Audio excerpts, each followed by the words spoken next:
কল্পকথন by Kallol chapter 2 তে আপনারা শুনছেন আশাপূর্ণা দেবীর গল্প উদ্ঘাটন।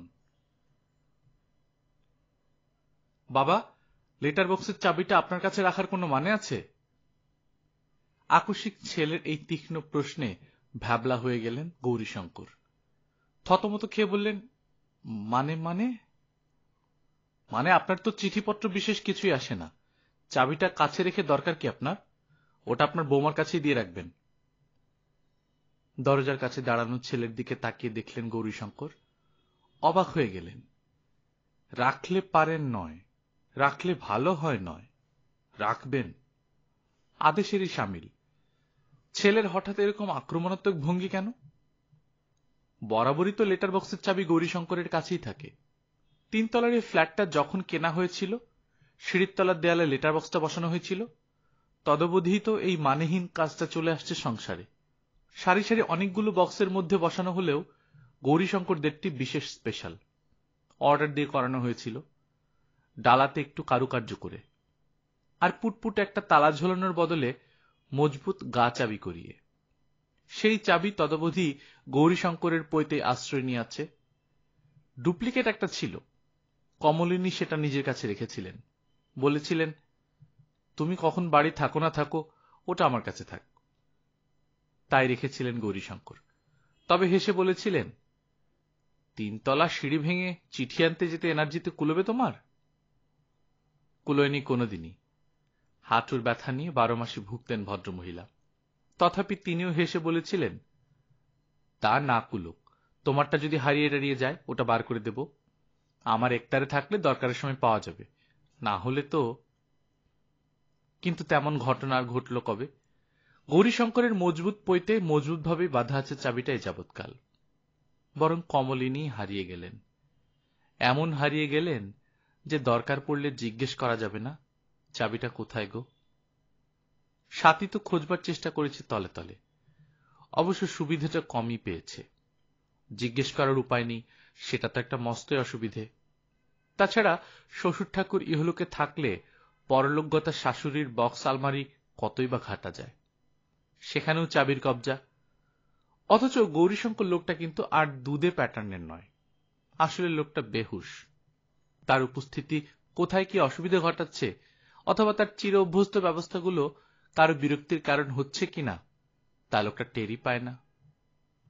কমলিনী তার চাবির তোড়া অবহেলায় ফেলে চলে গেলে গৌরীশঙ্কর সেটাকে প্রাণতুল্য করে তুলে রেখেছেন, যেন কোনো একদিন কমলিনী ফিরে এসে আবার নেবেন। কমলিনীর কোনো জিনিস এদিক ওদিক হতে দেন না গৌরীশঙ্কর, অথবা অন্যের অসতর্কতায় হতে দেখলে অস্থির হন, যেন কমলিনীর কাছে জবাবদিহি করতে হবে এসবের এমন দুর্দশা কেন এই প্রশ্নের। এই সবই তো গৌরীশঙ্করের হুঁশের অভাবের পরাকাষ্ঠা। কুটিলতার চিহ্ন কি? তিনি কি বুঝতে পারেন তিনি তার মরা গিন্নির ছুতো দেখিয়ে ছেলের বউটাকে সম্মুখ গিন্নি হতে দিচ্ছেন না? অতএব তিনি বুঝতে পারেন না সাতী গৌরীশঙ্করের বড় ছেলে উদয়শঙ্করের কাছে সারাক্ষণই অভিযোগে মুখর। সারাক্ষণ শুধু, বৌমা এটা এখানে কেন, বৌমা এটা এখানে পড়ে নষ্ট হচ্ছে কেন, বৌমা এরকম দেখলে কিন্তু তোমার শাশুড়ি রক্ষে রাখত না। কাহাতক সহ্য করা যায়? যে যার নিজের পদ্ধতিতে কাজ করে। তবু এ যাবৎকাল তো বাড়ির গিন্নির পদ্ধতিতেই চলে এসেছে, এখনো তাই চলতে হবে। এক এক সময় বলতে ইচ্ছে করে, আমি কি তাকে নিহত করেছি?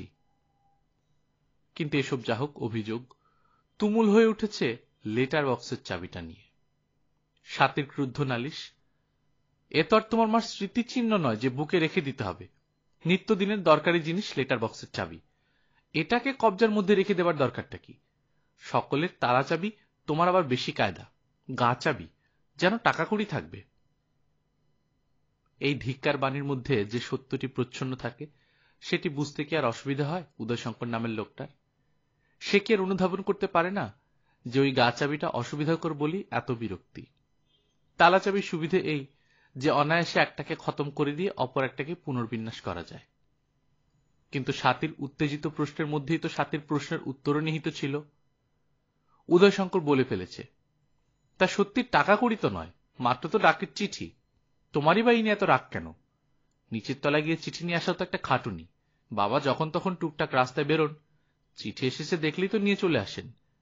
এখন তো আর ডাক আসারও সময়ের ঠিক নেই। এরকম কথা প্রায়ই হয়। উদয় বলে, হঠাৎ বাবাকে গিয়ে বলবো, চিঠির বাক্সর চাবিটা তোমার কাছে থাকার দরকার কি, আমাদের দিয়ে দাও। এটা কি করে হয়? বাবার কাছে থাকলেই বা ক্ষতি কি? সাথীকে অতএব চুপ করে যেতে হয়। কিন্তু আজকের পরিস্থিতি অন্য হয়ে গেল। আজ সাথী বলে উঠল, যদি বলি আছে ক্ষতি? তার মানে উনি অন্যের চিঠি পড়ে নিয়ে তবে দেন, ইচ্ছে হলে নাও দেন। তার মানে? তীব্র আর রুক্ষ এই প্রশ্নটা যেন তীরের মতোই বেরিয়ে এলো উদয়ের মুখ থেকে। কথা বলবার সময় একটু ভেবেচিন্তে বলল। সন্দেহ নেই নিতান্তই বসংবৎ স্বামী যে সাথী, এবং বউকে ভয়সমূহ যথেষ্টই করে, তবু বাপের সম্পর্কে এরকম অসম্মান বাণী হঠাৎই রক্তটা চড়িয়ে দিল। তাই বলে কি সাথী নামের ওই ঠোঁটে লিপস্টিক মাখা ভুরু আঁকা ফুলগাল মেয়েটা ভয় পেল? না, তা পেল না। ঠোঁটে ব্যঙ্গের রেখা এঁকে বলল, ভেবেচিন্তেই বলা হয়েছে, প্রমাণ না থাকলে বলতাম না। এখন অপদস্থ হওয়ার পালা উদয়শঙ্করের। ধৃষ্টতা কি এতটা সীমাহীন হতে পারে যা এমন একটা ভিত্তিহীন অভিযোগ নিয়ে লড়াইয়ে নামতে সাহস যোগায়? অতএব অপদস্থ উদয়শঙ্কর বলে, ব্যাপারটা কি? ব্যাপারটা কি দেখাচ্ছি। সাথী আগুনের মতো মুখ করে একখানা খামে বন্ধ চিঠি এনে বরের সামনে ধরল। চিঠিটা বন্ধই, তবে তার দরজাটাকে যে সুকৌশলে একবার খুলে আবার বন্ধ করা হয়েছে তার চিহ্ন স্পষ্ট। কার চিঠি? চিঠি জারি হোক, খুলে আবার জোড়া হয়েছে তা দেখতে পাচ্ছ? উদয়শঙ্কর একটু গুম হয়ে থেকে বলে, এমনও তো হতে পারে যে লিখেছে সে নিজেই আবার কিছু লিখতে। বাজে বকো না। সাথী তীব্র স্বরে বলে, গুরুজনকে সম্মান করতে ততক্ষণই পারা যায় যতক্ষণ তিনি নিজে সম্মান রক্ষা করে চলতে পারেন। সাথীর মুখে অবজ্ঞার ব্যঞ্জনা। ঠিক সেই মুহূর্তেই উদয়ের মাথার মধ্যে আগুন জ্বলে উঠেছিল। সোজা বাপের ঘরের দরজায় এসে দাঁড়িয়েছিল আর তীব্র অভিযোগের গলায় বলেছিল, বাবা, লেটার বক্সের চাবিটা আপনার কাছে রাখার কোনো মানে আছে? গৌরীশঙ্কর অবাক হয়ে বললেন, মানে মানে? তারপর ছেলের মুখ থেকে রায় বেরোবার পর আসতে বললেন, বৌমার কাছেই দিয়ে রাখবো? তা বেশ, এখনই নিয়ে যাও। পৈতেটা গেঞ্জির মধ্য থেকে বের করলেন টেনে, চাবিটার কাছে হাত দিলেন। এখন আবার একটু অপ্রতিভ হল উদয়। বলল, এত তাড়ার কিছু নেই, দিয়ে দেবেন পরে। না না, দাঁড়াও না একটু। পৈতের চাবি, এ একটা সহজ ফাঁসের ব্যাপার। কিন্তু কি যে হলো, সহজটা অসহজ হয়ে গিয়ে জটিলতার জট পাকিয়ে বসল। হয়তো কাঁপা কাঁপা হাতের দ্রুত চেষ্টাই এই জট পাকিয়ে তোলার কারণ, হয়তো অপ্রত্যাশিত অবমাননার উত্তেজনায় হাত পা কাঁপেই মানুষের, শুধু বুড়ো হলেই নয়। বৃথার চেষ্টায় টানাটানি করতে গিয়ে মুখটা লাল হয়ে ওঠে গৌরীশঙ্করের। মুখ তুলে ছেলের দিকে তাকিয়ে বলেন, টেবিলে ছোট কাঁচিটা আছে, দাও তো। গলাটা কি গৌরীশঙ্করের? উদয়ের মনে হলো যেন আর কার। নিজে অস্বস্তির গলায় বলল, পৈতে কাটবেন? উপায় কি, জট বেশি পাকিয়ে গেলে কেটেই ঠিক করে নিতে হয়।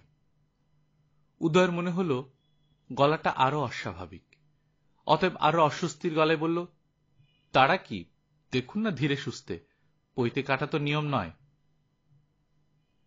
চলে এলো তাড়াতাড়ি। চেষ্টায় হাত দুখানা হঠাৎ এলিয়ে গেল গৌরীশঙ্করের। পৈতেটা শুদ্ধ ধরে স্তব্ধ হয়ে বসে থাকলেন একটু। স্তব্ধ, কিন্তু মনের মধ্যে কথার ঢেউ। তোমাদের এ যুগে সবাই সব নিয়ম মেনে চলছে, কেমন? বাড়ির একটা মানুষ মরে গেলে তার স্মৃতিকে একটু শ্রদ্ধাসমীহ দেয়া যে নিয়ম, তা এ সংসার জানে। জানে জীবনের আধখানা হারিয়ে ফেলা একটা মানুষকে একটু স্থান দেয়া, একটু সহানুভূতির চোখে দেখার নিয়ম। আবার চেষ্টা করতে লাগলেন জটটা খুলতে। আশ্চর্য, পৃথিবীটা কি নিষ্ঠুর! হাতের মুঠি একটু শিথিল হয়ে এলেই সমস্ত সভ্যতা সৌজন্য অন্তর্হিত। একদা যে সর্বস্বের অধিকারী ছিল, তার সবকিছু অধিকার ছিনিয়ে নেবার চেষ্টায় আপনজনদেরও কি নির্লজ্জ অভিযান! শুধু কি একদার অধিকারী, আহরণকারী নয়? ওই লেটার বক্সটা একটু বিশেষভাবে তৈরি করতে কয়বার বিষ্ণুসূত্রের কাছে হাঁটাহাঁটি করতে হয়েছিল গৌরীশঙ্করকে। নিজে আলাদা করে ওই গা চাবির কলটা কিনে এনে দিয়েছিলেন। পাছে সস্তা মার্কা কিছু একটা বসিয়ে দেয়। কিন্তু কত অধিকারী তো আস্তে আস্তে হাত থেকে চলে যাচ্ছে। ক্রমশই তো সংসারে কি হচ্ছে না হচ্ছে টেরও পাচ্ছেন না। বাজারের ফর্দ কিরকম দেখতে ভুলেই গেছেন যেন। আর আগে কমলিনী রোজ সকালবেলা এক টুকরো কাগজ হাতে ধরিয়ে দিয়ে হেসে হেসে বলতেন, এই নাও আমার প্রেমপত্র। প্রেমপত্র? হায় ভগবান! এই উচ্ছে, কাঁচকলা, পটল, পার্শে মাছ, কাঁচা লঙ্কা, পাতিলেবু, থোড়, বাঁধাকপি, এখন ওই প্রেমপত্র? তবে আর কি, বুকে ভরে নিয়ে বেরিয়ে পড়ি বলে ফর্দটা পাঞ্জাবির বুক পকেটে পুরে নিয়ে বেরিয়ে পড়তেন হাসতে হাসতে। কমলিনী চলে যাবার কিছুদিন পর মনটা যখন বড্ড খা খা করত, বেলার দিকে এমনি একবার বাজারে ঘুরে আসতেন টুকটাক এটা সেটা নিয়ে। কিন্তু সে অভ্যাস ত্যাগ করতে হয়েছে। লোভের বশে যদি গৌরীশঙ্কর এই বয়সে এইসব কতগুলো জিনিস জড়ো করে আনেন, তাতে যে শুধু গৌরীশঙ্করের লিভারের ক্ষতি হবে তা তো নয়, সংসারের ভাড়ারেরও ক্ষয়ক্ষতি হয়। উচ্চকিত এই মন্তব্য কানে আসার পর অবশ্যই সাধ যায় না বাজারের চেহারাটা আরেকবার দেখে আসতে। গৌরীশঙ্কর একজন গভর্নমেন্ট অফিসার ছিলেন তো বটে, এই সুরম্য ফ্ল্যাটটা তিনিই কিনেছিলেন তো বটে। সংসারের মধ্যমণি ছিলেন, এখন ছেঁড়া পুতির মালার মতো পড়ে আছেন একধারে। কুড়িয়ে নিয়ে আবার মালার সুতো পরিয়ে নেবে এমন গরজ কার আছে? অতএব গৌরীশঙ্কর নামের কেন্দ্রীয় সরকারের একটি পদস্থ অফিসার আজ আপন সংসারে কেন্দ্রচ্যুত হয়ে গিয়েছেন। এই পরম শূন্যতার মধ্যে একটা ক্ষীণ যোগসূত্র ছিল ওই লেটার বক্সটা। চিঠিগুলো বার করে হাতে নিলে মনে হয় কিছু একটা পাওয়া গেল বুঝি। সংসারের কোনো খবরই তো আর এখন জানার উপায় নেই, তবু এইভাবে আসা চিঠিপত্রগুলো কিছুটা জানিয়ে দিয়ে যায় গৌরীশঙ্করকে। কোথা থেকে চিঠি এলো, কোনটা বন্ধ খামে, কোনটা ইনল্যান্ড লেটারে, কোনটা বা পোস্ট কার্ডে। এই থেকে তবু বুঝি কিছুটা আস্বাদ পাওয়া যায়, কিছুটা জানতে পারা যায়। তা এই একটা লোভ বোধহয় গৌরীশঙ্কর নামের ভদ্র ব্যক্তিটিকে দিয়ে একটা গর্হিত কাজ করিয়ে নিয়ে ছাড়ে। গৌরীশঙ্কর কি জানেন না পরের চিঠি পড়া অপরের ঘরে আড়ি পাতার শামিল? তবু গৌরীশঙ্কর সিঁড়ি দিয়ে উঠে আসতে আসতেই পোস্ট কার্ডের চিঠিগুলো পড়ে ফেলেন এবং ইংল্যান্ডের আঠামারা ভাঁজের উকি দিয়ে ধরতে চেষ্টা করেন হাতের লেখাটা কার, কোন লাইন ওই সূক্ষ্ম পথেই পাঠোদ্ধার করতে পারা যায় কিনা। গর্হিত, খুবই গর্হিত। তবু গৌরীশঙ্কর কি এটাকে এমন কিছু গর্হিত মনে করেন? করেন না। ওর ধারণা, আরে বাবা, কোন নববিবাহিতা দম্পতির প্রেমপত্র তো নয়, সবই তো প্রায় স্বাতীর বাপের বাড়ির দিকে চিঠি। সবাইকে চেনেন না গৌরীশঙ্কর, কাউকে কাউকে বুঝতে পারেন। পোস্ট কার্ডগুলো তো অনুমানের অপেক্ষা রাখে না। পড়তে পড়তে মনে মনে হাসেন গৌরীশঙ্কর।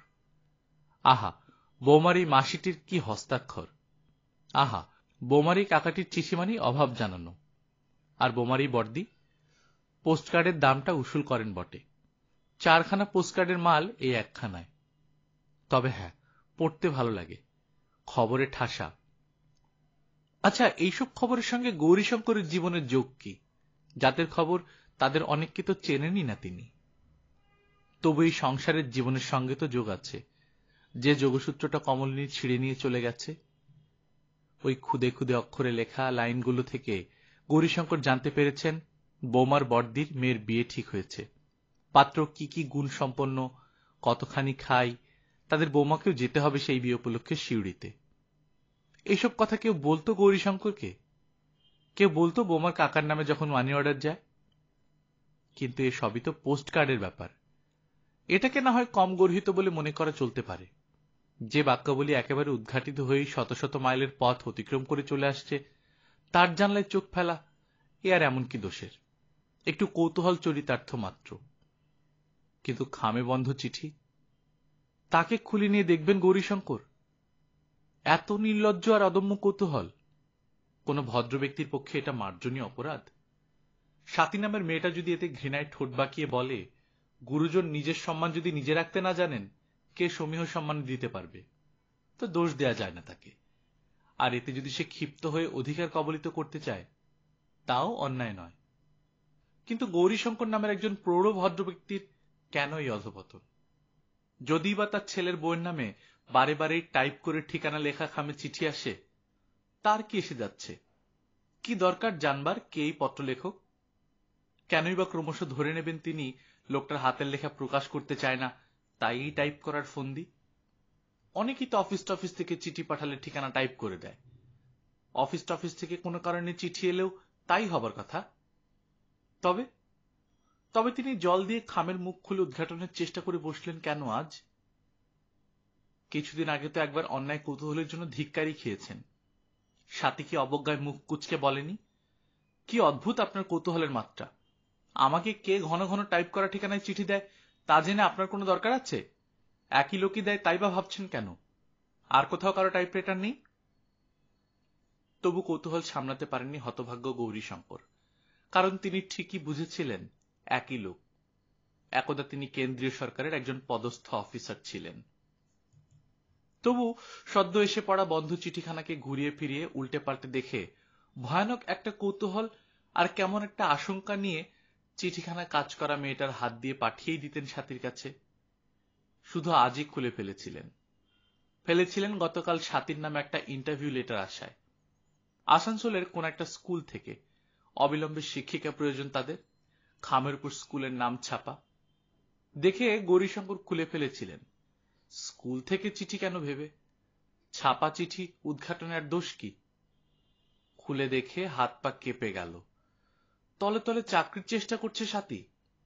সেক্রেটারি সমীর বোসের স্বাক্ষরিত চিঠিতে জানানো হয়েছে অবিলম্বে চলে আসুন, যাতায়াতের ব্যয়ভার স্কুল বহন করবে। গৌরীশঙ্করের মধ্যে একটা আলোড়ন উঠেছিল এবং স্থির সিদ্ধান্তে এসে গিয়েছিলেন টাইপ করা খামের অন্তরালে সমীর বোস নামের কোন ব্যক্তির উপস্থিতি। সেই ইন্টারভিউ লেটারটা গৌরীশঙ্কর দেননি, সাদা বাংলায় যাকে বলে গেপে ফেলেছিলেন। কিন্তু আজ যখন খামের অন্তরালে নিশ্চিত টের পেলেন সমীর বোসের উপস্থিতি, সে চিঠিটা কেন আঠায় মুড়ে বোকার মতো ঠিক জায়গায় পৌঁছে দিলেন? সাথী আসানসোলে যাচ্ছে বলে সমীর বোসের উচ্ছ্বাস তো কম ছিল না চিঠিতে। বোকামি, ভয়ঙ্কর বোকামি। সেই বোকামির খেসারত দিতে পৈতেটাকে কাঁচি দিয়েই কাটতে হলো গৌরীশঙ্করকে, চাবিটা ছাড়িয়ে নিতে। জটটা আর খুলতে পারলেন না। শুধু চাবিটা যখন হাতে নিয়ে উদয়শঙ্করকে দিতে গেলেন, তখন সেই স্কুলের চিঠিটাও দিয়ে দিলেন তার হাতে। অস্ফুট গলায় বললেন, আমি তোমায় বাঁচাতে চেয়েছিলাম, আর কিছু নয়। ফিরে এলেন আস্তে আস্তে, মুখোমুখি দাঁড় করিয়ে রেখে তার ছেলে বউকে। গল্পকথন বাই কল্লোল চ্যাপ্টার 2 তে আপনারা শুনছিলেন আশাপূর্ণা দেবীর গল্প উদ্ঘাটন। আমরা নিয়মিত গল্প দিয়ে যাচ্ছি। আপনারা যারা প্রথমবার মতো শুনছেন, কাইন্ডলি সাবস্ক্রাইব করে নেবেন। নিজে ভালো থাকবেন, আশেপাশের লোকজনকে ভালো রাখবেন। টাটা।